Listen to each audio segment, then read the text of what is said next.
Según los expertos en el tema de calidad, el ser humano desde el inicio tuvo la iniciativa de tener una mejor calidad de vida.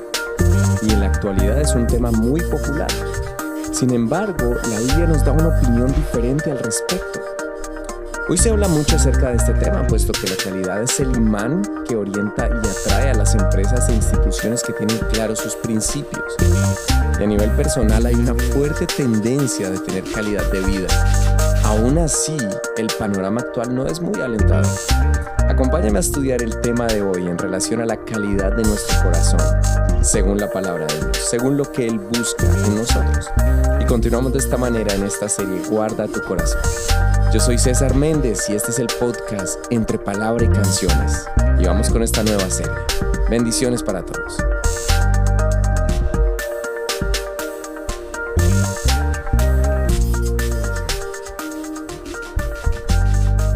Según los expertos, para entender el concepto de calidad es preciso remitirnos al siglo XIX. Sin embargo, otros hablan de muchísimo tiempo atrás. Desde el código Hammurabi, otros hablan de la cultura china como los primeros intentos del hombre de establecer conceptos de control de calidad. Sabemos recientemente que en las primeras guerras mundiales, la primera y la segunda, las cadenas de producción adquirieron mayor complejidad y esto hizo que el nivel de calidad o de control de calidad se elevara. Los primeros estudios sobre esto se hicieron en los Estados Unidos en la década de los 30. Y aunque el tema es sumamente profundo y complejo, no quiero extenderme mucho en esto porque lo tomo como introducción y me pareció interesante al hacer una búsqueda un tanto minuciosa de este tema relacionado a este podcast de hoy. Respecto al tema de la calidad en la vida del hombre, encontré muchos artículos en internet que hablaban del tema y algunos lo relacionaban con el buen hábito de la lectura.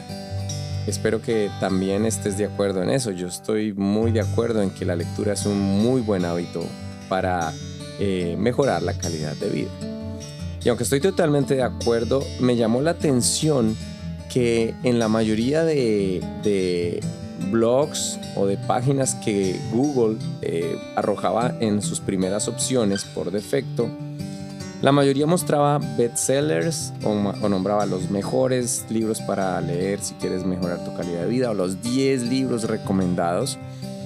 Y todos hablaban de superación personal. Me tomé a la tarea de ver la mayoría de los libros que nombraban. Hablaban de superación personal, de novelas, de historias, etcétera, etcétera. Pero ninguno recomendaba la Biblia.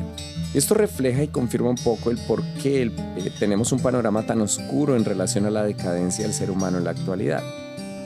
Ahora, quienes leemos la palabra de Dios y estamos seguros de lo que dice la Biblia y que precisamente Dios nos lo ha dejado a través de ella, de su palabra, sabemos que desde el inicio el Señor puso su mano poderosa y creativa en todo, como el punto de calidad máximo que nadie ha podido superar.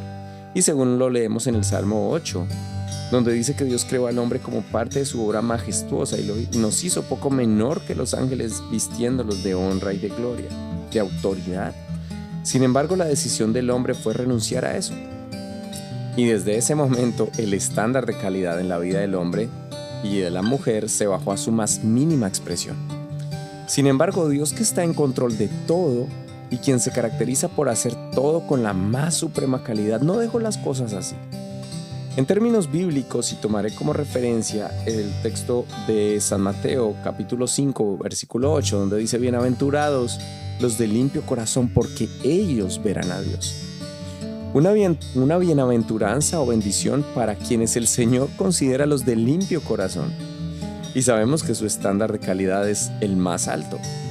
Sin embargo, es interesante que Él lo coloca dentro de su sermón, que fue el sermón tal vez más copioso, más famoso, que es el sermón de las bienaventuranzas. Ahora, la primera palabra que es bienaventuranza es traducida de la palabra griega makarios, que significa supremamente bendecido o afortunado. Es decir, que los de limpio corazón son supremamente bendecidos o afortunados. Y es extraño porque Jesús afirma esto, dando a entender que sí hay personas supremamente bendecidas por tener su corazón limpio. Pero a la vez sabemos que la Biblia nos deja saber muy claramente que todos estamos destituidos de la gloria de Dios.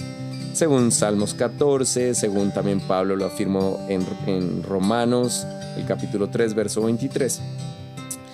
Pero esto no es una contradicción, porque los mismos escritores fueron inspirados por el Espíritu Santo, y ellos más adelante afirman la solución para esto, que todo se hace a través de Jesús, quien es nuestro punto de referencia y el de más alta calidad.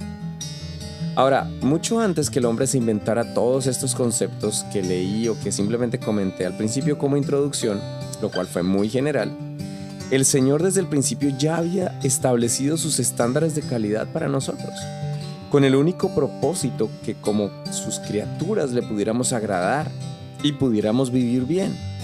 Pero esto no fue, después de la desobediencia del hombre, quien decidió renunciar a esto. Esto no se dio sino hasta que Jesús vino a mostrarnos el camino. Dios mismo se humanó para mostrarnos el camino y enseñarnos que en sus fuerzas es posible, pero que por nuestra propia cuenta es imposible. En la antigüedad encontramos que el salmista, inspirado por el Espíritu Santo, lo dice de otra manera.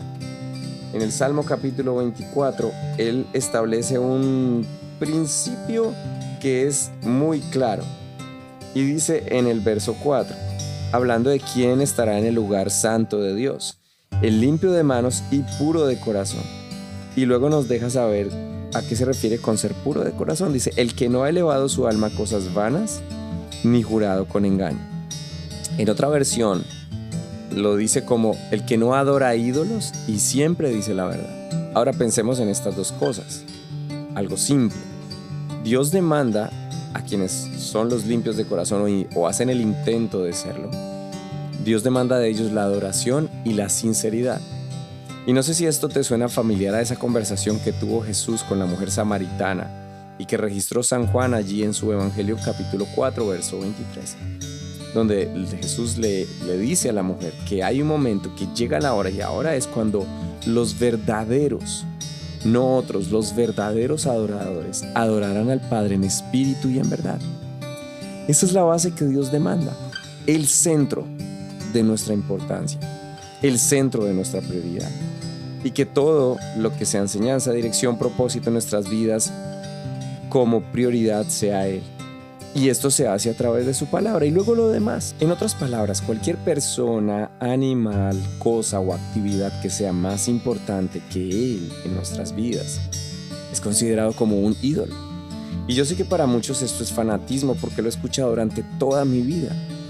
Pero cuando realmente dejamos de escuchar a esas personas que no tienen tal vez conocimiento de la palabra de Dios y comenzamos a hacer nuestro mayor intento, sí, imperfectos, con errores, por momentos tal vez renunciamos o estamos sin fuerzas, pero hacemos nuestro mayor intento por seguir la palabra de Dios. Entonces es impresionante cómo Dios reacciona, y lo pongo entre comillas, si se puede decir de esa forma, cómo Dios responde a esos intentos de nosotros y bendice todo lo que haces. En serio, todo lo que haces. Es interesante reflexionar acerca de esto porque nos pasa muy seguido que las prioridades o el grado de importancia puede variar en muchos casos, según sea la situación. Pongamos un ejemplo. Es típico en la época en la que estamos cuando tenemos que decidir sobre diferentes proyectos o el proyecto de vida, que a nuestra mente vienen muchos pensamientos sobre lo que nos gusta, lo que nos interesa y lo que no nos gusta. Es apenas lógico. Pero si dentro de las posibilidades o de las opciones que tuviéramos como proyecto de vida hay algo en lo que nos sentimos llamados a hacer para Dios, pero que de alguna manera es incómodo o tal vez no genera la misma satisfacción, es probable que no lo consideremos o que sea descartado. En conclusión, podríamos decir que Dios ama la verdad en lo íntimo cuando somos los mismos en público y en privado, pero también cómo nuestras palabras y nuestra manera de actuar son coherentes con lo que creemos. Y hay que ser claros, esto no es posible en nuestras propias fuerzas. Definitivamente necesitamos la dependencia del Señor Jesús en nuestra vida. De lo contrario, serán intentos fallidos de humanismo, religiosidad, legalismo, etc. Qué bueno siempre pensar que uno de los buenos hábitos que pudiéramos tener también es evaluarnos periódicamente. ¿Cómo están nuestras prioridades? ¿Qué o quién realmente ocupa el primer lugar en nuestras vidas? Para que podamos ser partícipes de la bienaventuranza, en el estándar de calidad que Dios tiene a los de limpio corazón. Qué bueno reflexionar sobre esto en adoración y en sinceridad, que Dios requiere siempre de nosotros. Esta es la serie Guarda tu corazón y el podcast entre palabra y canciones. Espero que podamos seguir avanzando y estudiando este tema maravilloso y que esto sea de bendición para ti. Yo soy César Méndez, no lo olvides, tu podcast entre palabra y canciones. Puedes suscribirte en cualquiera de las plataformas y qué bueno que nos hagas saber a través de un comentario cómo Dios está hablando a tu vida y cómo está bendiciéndote. Muchas gracias por escucharnos. Paz del Señor para todos.